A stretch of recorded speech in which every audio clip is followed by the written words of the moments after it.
Foxglove. Bu Songling's collection of classical stories Liao-Jai, which is also known as Strange Tales from a Chinese Studio, has been an endless source of inspiration for several generations of Chinese cinematographers. Moreover, practically every Chinese fantasy romance movie can be traced back to Liao-Jai. Foxglove is based on a story entitled Ya Tou, but it's easy to see how the film creators were trying to sit on two chairs. While keeping close to the original, they borrowed some of the tricks and techniques from the popular and successful films within this genre.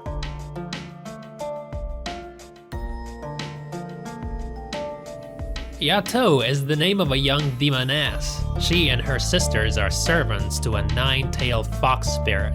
The fox runs a brothel and feeds on the men who succumb to their charms of her beautiful maids. Her next victim is a scholar by the name of Wang Wen. The fact that the young man has lived 10 lives in moral purity makes him particularly appealing in the eyes of the demons. But there's one thing that ruins their plans. Ya Tou falls in love with Wang Wen. She risks her life trying to save her beloved from inevitable death.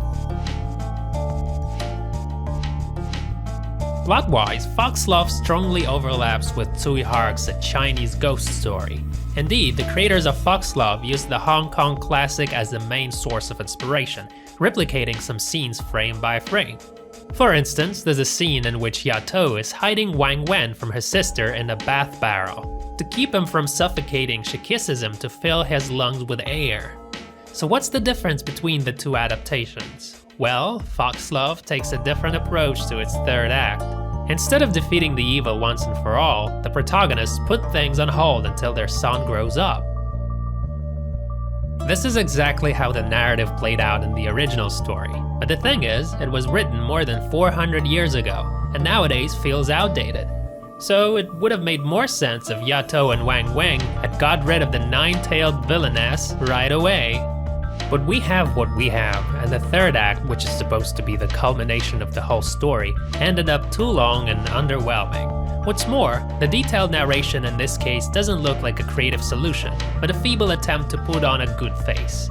Foxglove desperately lacks action, while abounding in conversations and lengthy romantic scenes that only serve to increase the runtime. Special effects are yet another weak spot of Foxglove that calls for criticism. CGI'd cat and fox look downright ridiculous. The scenes in which they appear side by side with actors are so bad that you can't help but wish they were never made in the first place. At the same time, Foxglove has a few interesting visual solutions. These few silver linings fail to save the day though. The film still is a cheap and unoriginal retelling of a popular story. The special effects are subpar. Action is almost non-existent. Even veteran actors such as Ai Huai, Yu-Ming, and Wilson Lam barely appear on the screen. It feels like the filmmakers invited them with the sole purpose of putting their catchy names on the poster.